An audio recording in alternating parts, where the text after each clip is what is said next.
Salam dostlar, hər vaxtınız xeyirli olsun. Bugün sizinlə hər birimizin rahatlıqla hazırlayabileceği tez bazar hazırlanan ən dadlı tortlardan birini hazırlayıram. Qaba 3 ədəd yumurta, 1 stəkan şəkər tozu əlavə edib, yumurta və şəkər tozunu mikserlə qabırına qədər çalırıq. Tort hazırlayarkən istifadə etdiyim ərzaqların miqdarını videonun açıqlama hissəsində qeyd etdim. Yumurta və şəkər tozu yetər qədər qabardıqdan sonra üzərinə süd, duru yağ əlavə edirəm və yenidən bir qədər mikserlə çalıram. Mikserlə işimiz bitir, qoyuruq kənara. Həmişə olduğu kimi quru ərzaqları əlavə etdikdən sonra mikserdən istifadə etmirəm. 2 xörək qaşığı kakao, 1 çay qaşığı kabartma tozu və 1 bağlama vanili əliyərək əlavə etdik. Ardından 1 stəkan unu da ələkdən keçiririk. Yaxşı olar ki, sizlər də quru ərzaqları əlavə edərkən ələkdən istifadə edəsiniz. Havalı, gözəl biskvitinizin alınması üçün. Çırpma teli ilə altdan yuxarı kütləni söndürmədən qarışdırırıq. Bir qədər duru xəmir alınmalıdır. Xəmir artıq hazırdır. Biskviti bişirmək üçün 20 santimlik olan kələpçəli tavadan istifadə edirəm. Əgər sizin də yağlı kağızınız bitibsə, yaxud yoxdursa, siz də salfetdən istifadə edə bilərsiniz. 2 ədəd salfeti kələpçəli tavanın içərisinə yerləşdirdim. Ardından kənarlarını tavanı yağladıqdan sonra xəmiri tavaya əlavə edib, öncədən isidilmiş sobada 180 dərəcə temperaturda 50-55 dəqiqə müddətində bişirdim. Bişdikdən sonra sobadan çıxarıb dərhal tel üzərində təxminən 3-4 saat müddətində tam soymasını gözlədim. Ardından tavadan çıxarırıq. Əgər sizdə belə kələpçəli tava yoxdursa, hər hansı bir kiçik ölçülü tavadan istifadə edə bilərsiniz. Biskviti tavadan aldıqdan sonra 3 hissəyə ayırırıq. Əgər sizdə belə bir alət yoxdursa, sapla rahatlıqla hissələrə ayıra bilərsiniz. Biskvit hazır olduqdan sonra qoyuruq kənara.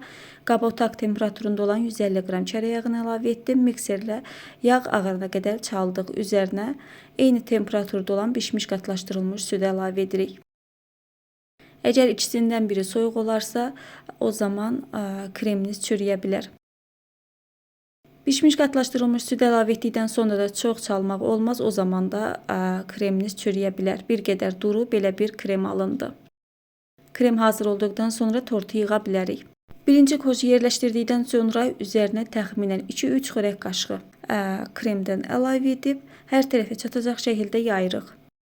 Zövqə görə tortu yığarkən aralarda qoz, meyvə və ya damla şokoladdan da istifadə edə bilərsiniz. İkinci qatı da yerləşdirdikdən sonra üzərinə krem əlavə edib eyni qayda ilə yayırıq.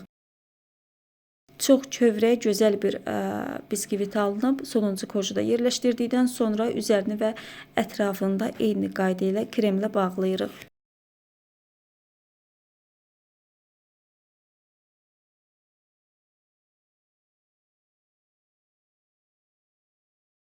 Tortun üzərində kənarlarında istifadə etməkdən ötəri hər bir kojdan bir qədər, belə desək, biskvitdən çıxardım və həmin biskviti blenderdən keçirdikdən sonra tortun üzərinə əlavə edirəm. Əgər siz kojdan əlavə etmək istəmirsinizsə, tortun üzərinə qozla da bağlaya bilərsiniz. Hansı tortu hazırladığımızdan asılı olmayaraq, hər bir tortu hazırladıqdan sonra bir neçə saat soyuducuda və ya sərin bir yerdə dinləndirdikdən sonra kəsərsək daha dadlı, daha ləzzətli olduğunu hər birimiz bilirik. Mənim vaxtım olmadığından dərhal kəsib iç görüntüsünü sizlərlə bölüşdüm. Həmin gün bir qədər dadına baxdıq, ertəsi gün isə həqiqətən çox ləzzətli, gözəl bir tort olduğunun hər birimiz şahidi olduq. Sizlər də belə az ərzaqla tez zamanda dadlı, ləzzətli tort hazırlamaq istəyirsinizsə, mütləq bu resepti sınayın. İnanın, dadına baxan hər kəs ləzzətini hədsiz çox bəyənəcək. Dəyərli izləyicilərim, belə asan, dadlı ləzzətlərdən anında xəbərdar olmaq istəyirsinizsə, kanala abunə olub videonu bəyənməyi unutmayın.